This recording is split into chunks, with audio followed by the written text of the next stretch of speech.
You're listening to Deep Dives with Sharks, a shark podcast focused on shark species, shark safety both for you and the sharks, and news from the past couple weeks. Sit back, relax, it's time to take a dive. Hello and welcome back, my fellow sharkeers, to another episode of Deep Dives with Sharks. I'm the host here, my name is Alex, and I got the suggestion for this shark a while back, and I pretty much lost it almost immediately. I did take a little while to get this one out, so in that span, I'm sorry, I really forget who asked me to do this shark, but I do apologize for not reaching out and seeing if you wanted a shout out, but I do hope that at least having this episode makes up for that. I do have a real quick shout out though for Chelsea, who I work with, and the little Chelsizzles, who I got to meet this past weekend, as they did not realize that their mom actually knew me in real life. So this is the proof. The weird guy that told you a shark fact at work also knows your mom in real life. Kind of cool. But I do have a few sharks on the list to do next, and I'm always happy to add more. So if you guys want to send them over to me, just send them on the social medias, either at Deep Dives with Sharks on Instagram or on Twitter at Deep Dive Sharks. The shark that we're going to be doing for this week is the frilled shark. And off rip, I did know a few things about this shark and was just waiting for someone to suggest it. And when it finally was suggested, I was so excited, could not wait to look more into these guys. Now, I did learn something pretty quickly. That's that there are two species of frilled shark. One's called the frilled shark and the other is called the South African frilled shark. Now, there is one main difference, well, actually two differences between the two species of shark. Main one being that it's when they reach sexual maturity. The South African becomes more mature at a smaller size, and their head length and mouth width are a little bit smaller than the typical frilled shark, which is why they are identified as a different species. Hence, they're also South African because they're found off the coast of South Africa. Now, these sharks are about 6.5 feet long, or about 2 meters, and can weigh up to 200 pounds. They prefer the deep waters, as they are known as one of the many alien sharks because they look freaky, and that's where we find freaky-looking fish, and decided to call them alien sharks. They dwell at about 1,750 meters, or 5,150 feet at their extremes, but typically will be found about 1,200 meters, or 3,900 feet. And in parts of Japan, they can be even shallower at about 50 to 200 meters or 160 to 660 feet. They are found in pockets all over the world, across many countries, including Japan, Spain, England, Australia, France, the east coast of Africa, as well as South Africa, Portugal, America, Canada, Brazil, Mexico, and Sweden and Denmark are included as well. They will also be found in deep pockets of the Atlantic and Pacific Oceans. They have an eel-like body that is brown and has a dorsal fin that is set just before their tail. They also have most of their fins around their tail, excluding their pectoral fins, which are placed right behind their head, which is why they have that eel-like appearance, because they have the two fins right after their head and then two anal fins right before their tail. The rest of it's just long, slender boy. But they have very small fins when compared to the rest of their body, and their fins appear even smaller, being rounded, similar to a nurse shark's fins, unlike a mako that has pointier fins. They also have 6 gill slits, compared to many other sharks' 5 gill slits. That's one extra, which helps to get more water and oxygen, especially down in deeper water. They have a very flat and wide head that helps to hold a wide variety of prey, and also hold a very wide mouth that they can open very wide as well. That can also help them to eat prey that is larger than them. They also have the creepiest smile among sharks, especially because their teeth are so wild. Instead of going side to side in rows like our teeth or any other shark's teeth, these guys have teeth that go front to back in lines, and they have over 300 of them. They're also trident shaped, which helps with gripping and snagging prey that might be nearby. These teeth are really weird looking too, because they kind of look like cornrows in the mouth of the shark. Rather than being like a typical smile, it'd be like if they just went straight back. But the teeth are arranged in 19 to 28 rows along the top jaw and 21 to 29 rows along the bottom jaw. When these sharks hunt, they move especially eel-like by scrunching their body in almost crawling motion through the water. They'll extend their body and lunge at prey in order to catch them in a quick movement. They tend to eat smaller sharks, cephalopods, and bony fish, which is a recurring theme among a lot of the sharks that I've covered, give or take crustaceans here and there. Now, a little sidebar real quick, I do want to go over what I mean when I mention some of these animals, as I don't think that's something I've done in the past. But cephalopods are going to be things like squid or octopus. Crustaceans are crabs, mollusks, things with shells typically. And bony fish are simply that, fish with bones. So rockfish, tuna, snapper, etc., which I'm hoping I am right with those three because I know I grabbed at least one of them out of random, and I'm hoping I should have looked into that more. But it's a shark podcast, not a fish podcast. We'll figure it out, which sharks are fish. Anyway, back on track now. The frilled shark is also known as a living fossil because of their prehistoric look, and that can date back to over 80 million years ago. Now, this doesn't mean the sharks lived to be 80 million years old. They typically live to be 25 years old, but they did evolve into their current form 80 million years ago. And the reason why they're prehistoric is because they look so freakishly prehistoric. But also, I am now just realizing that I am old as all get out in frilled shark years, so it's kind of neat. But these guys are also ovoviviparous, which for those of you that do not remember what that means that they have eggs internally that will hatch after the baby shark eats the yolk sac, and then once it hatches, they will continue to feed inside until they are born. With this, the shark can have anywhere from 2 to 15 pups in a litter, although the typical amount is about 6. For reference, the average human has 1 baby per pregnancy, but can apparently go all the way up to 8 in the case of Octomom, which does anyone remember that? Because what a time to be alive that was. But scientists first observed the frilled shark in the water in 2006 and classified it as near threatened in 2016 due to its low gestation period, but that was reclassified to least concern in 2018. Now, I have been doing a lot of sharks that are falling under the least concern category recently, which I'm really for it, which means that populations might be rebounding a little bit, or I'm just on a streak of sharks that aren't being hunted as much. These guys are definitely on the least concern because of how deep they are. Typically, people don't tend to go 5,000 feet into the water, and usually they're not found near coasts as much, so it'd be really weird for a human to interact with this shark in the wild, unless they're searching for it.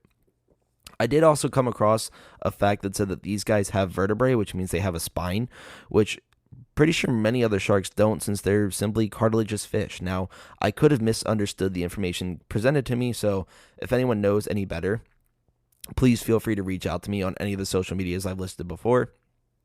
Or if you have any questions, comments, concerns, or if there's anything else you want to add to this, please do let me know. There wasn't too much I could find on it outside of what I presented, but with this, that's what I have for the frilled shark. Not too much, but still really interesting to read about these guys. I was really excited to get that suggestion, and please do send them over to me on my social medias, and I am more than happy to do them. But moving on to shark safety. This week, I kind of wanted to go over, I'm really fumbling words here, to go over something I went over earlier, and that is how to safely fish with sharks and remove hooks, because I did talk about this in episode 2. I believe it was the first Hammerhead episode that was kind of a hodgepodge, and then I redid it. But with this, I did come across a video that made me want to go over this. The video that I saw was someone was fishing on a boat. They had caught a shark. It was rather small. They did leave it in the water, which was a really smart thing to do, but then they made one pretty fatal flaw, which was they weren't using the right hook, which I assume they weren't fishing for shark at that point. They just happened to hook one. And then instead of just cutting the line or anything like that, he decided he was going to reach in and grab it, and then the shark lost his pinky. So apparently this podcast hasn't been shared enough where people aren't losing pinkies. So feel free to tell a friend. Really happy to have him here at Deep Dives with Sharks. Be really great. Bring him along. More shark hears to the group. But with this, I did want to say that I want to go over this again because there are some things that you can do to make sure you're not going to lose a digit or a limb while fishing, because a lot of people go fishing for sharks and tag them and things like that, and they still have all their limbs. But first things first, I love sharks with every fiber of my being, and I have a thresher shark tattooed on me, but I will still 150,000% always tell you that your safety is more important than saving a shark. If you cannot safely remove a hook or get the shark back in the water without being bit or possibly losing a limb or a digit, anything like that, stay away. There's never a reason to put yourself in unnecessary risk just to save a shark. Now, I will say if you can do something, go ahead and try to do it, but also don't hurt yourself. Getting into this, always important to have the right tools when fishing for sharks, and so including circle hooks, heavy line, and pliers to remove the hook without having to get your hand in their mouth. Another common topic that we hit on this podcast: keep your hands out of a shark's mouth. Never really ends up well for anyone. The next bits I took directly from the website, which I did forget to mention, was texas.gov here. They had a whole article on how to safely catch and release sharks, which is kind of interesting because I did not realize Texas has sharks, but I guess they do have the Gulf of Mexico, so that would make sense now that I'm thinking about it.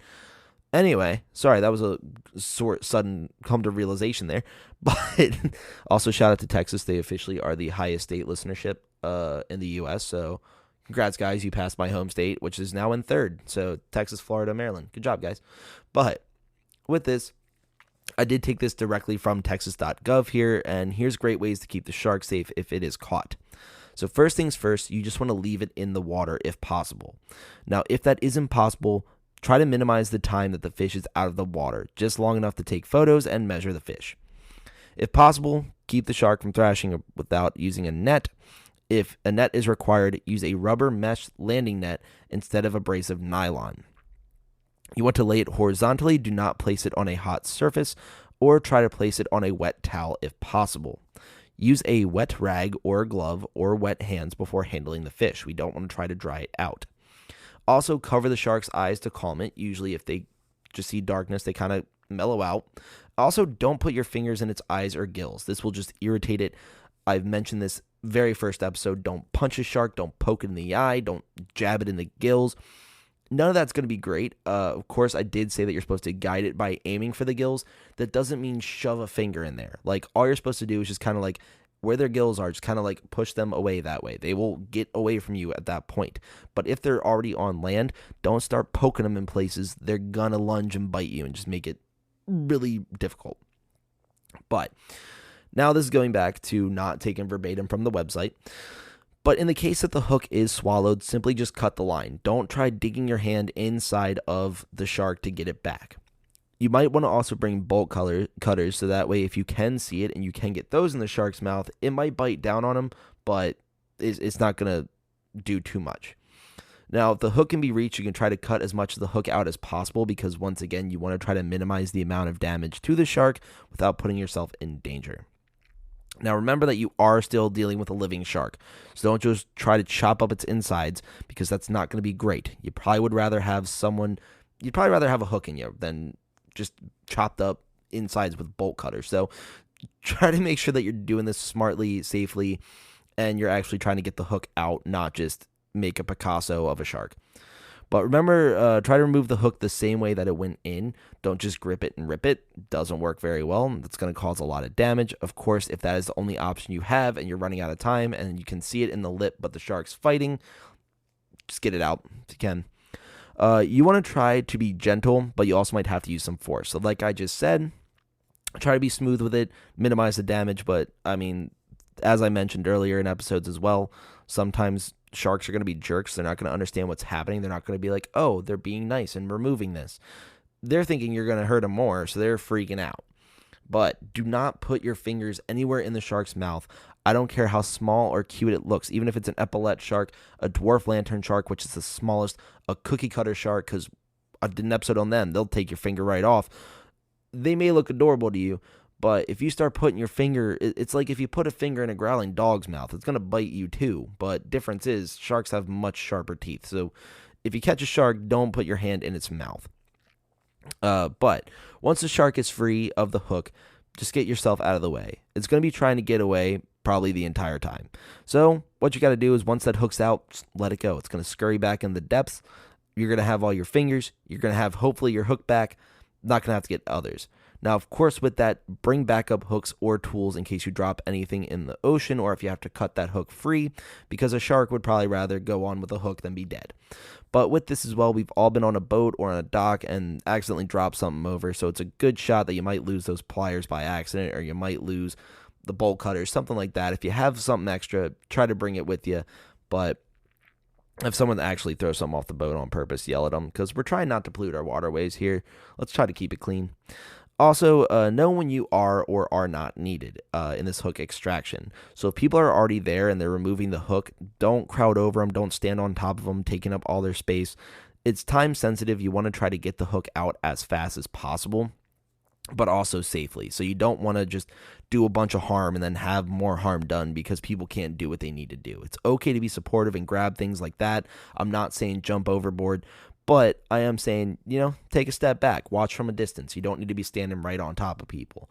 Now, that being said, too, I also, if I ever caught a shark, would probably be incredibly excited about it. So I completely understand wanting to be as close as possible and look at it. But at the same time, you don't want to do too much damage. So just know when you're needed, know when not, and see what you can do if you're not needed at the time. But that is what I had for the shark safety point of this podcast. Of course, if you have anything you want me to go over, I do have another idea for the next episode, which I'm hoping will come out in 2 weeks. But we'll see what happens with that. Of course, if you guys want something else in the meantime, I'm more than happy to add to the list as well. And once again, send it to me on any of the social medias, or maybe one day I'll set up an email for this. We'll find out. But going on to the shark news. Now, I do want to start off by saying that I think I unintentionally picked two of the scariest shark stories possible, but right now it's beginning of summer. People are going to the beach. People are graduating. They're doing wild things. So there's a little bit of shark news here, although we'll get into it and I'll explain a little bit more later. But the first one that I have, I did change the title a little bit because I am trying to protect the identity of this person.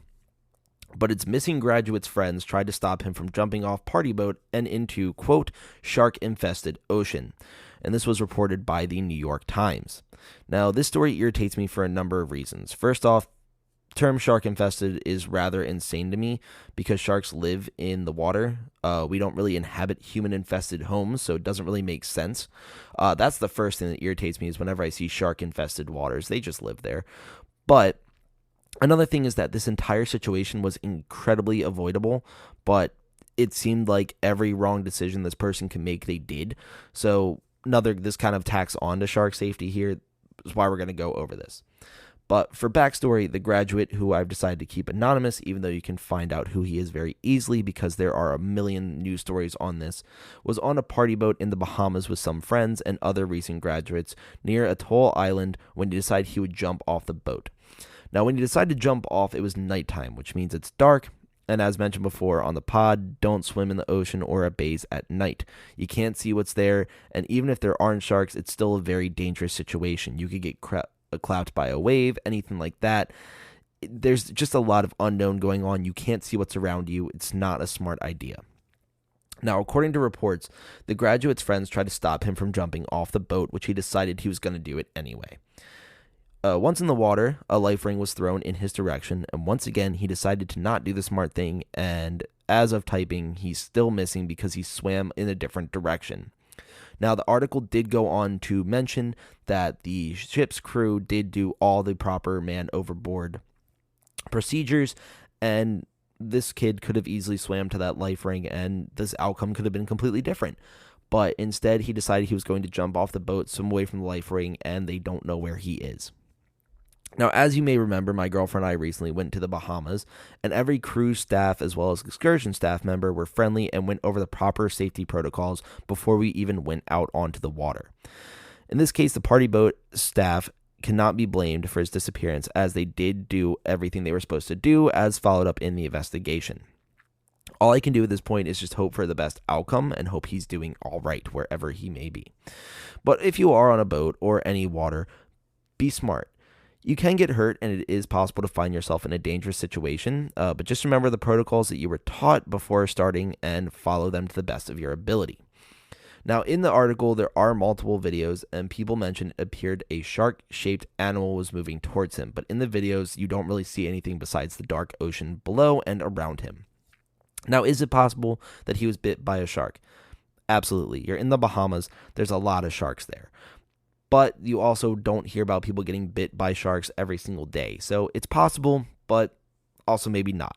Now, sharks do tend to hunt at dawn and dusk. I don't know what time this took place, so it could have been right around then, which would mean that they are more active. Now, once again, could mean that they're curious, and he could have jumped into a school of fish, not even known it.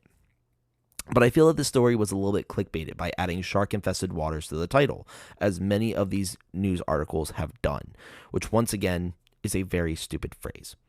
But that is my 2 cents on it. I'm hoping he is okay and that they just don't know where he is currently and he's on the island somewhere doing whatever. Hoping that they do end up finding him soon, and I'm hoping that he is alive and well. And if I do get any follow-up news on that, I will hopefully have good news to report back to you guys. But the next one I have is that great white sharks near surfers 97% of the time in California waters, study shows. This was by Surfer Magazine. So as I mentioned in previous episodes, you do not know when a shark might be around you, so it's always good to be vigilant and make smart choices. A new study from Cal State Long Beach's Shark Lab found that surfers also often have unknown company, especially along Southern California. There's been an increase in juvenile great white sharks among San Diego and Santa Barbara, and as we all know, sharks do be curious, so they tend to investigate, although there have not been too many incidents involving sharks knocking surfers into the water. The study lasted 2 years across California beaches, and sharks tended to be within 50 yards of surfers, but there were actually no bites during the study at all, so they didn't even bump anyone off of the surfboard. Like I've mentioned before, sharks just like to vibe. They hang out. If they're curious, they'll look at you, and if they're even more curious, they might come bump you, but they tend to not just go in and bite people. I tend to get excited when I see information that I've said in the past is confirmed, so I have mentioned before, they're curious, and that's pretty much what they are here, but they don't mess with you. As always, none of this was aimed to scare you. This is arguably the most terrifying shark news segment I've ever done, but I've given you the tools in the past, and if you keep listening, there will be more tools in the future. Sharks aren't out here to eat people. It's not what they were put on this earth to do, and that's not what they're going to do in the future either. They usually don't know what we are, and they're trying to figure it out. And there's a solid chance that a small shark has been hanging out around you and you didn't even know it, or get bit. A lot of times sharks just are hanging out and people tend to be nearby and they'll look at you for a little while. They might circle around you a little bit, but they usually keep a distance because they can see a lot farther in the water than we can, so we usually don't even know they're there. But they usually are really small when they're around us, especially near shores, but when you surf, you go out a little bit deeper, which then includes the bigger sharks. So of course, as always, stay vigilant, just keep an eye out, and don't be afraid to keep doing the activities that you always do, because you probably already encountered a shark and didn't even know it. But that's what I have for this episode. I still want to thank you all so much for listening. I think I hit the fastest 100 listens on the last episode ever, which was crazy. And it's just kind of wild to see the numbers keep going up. And I cannot thank you all enough for all that. Of course, if you want more updates, follow the Instagram at Deep Dives with Sharks or the Twitter at Deep Dive Sharks. I run polls, stuff like that. Also send any suggestions, any comments, any fan mail. I do love all of that. And of course, if you find any cool shark things that you want to send my way that you think I'd appreciate, I'm also very happy to see them there. But I hope you all stay safe, have a great time, and I will see you in the next one.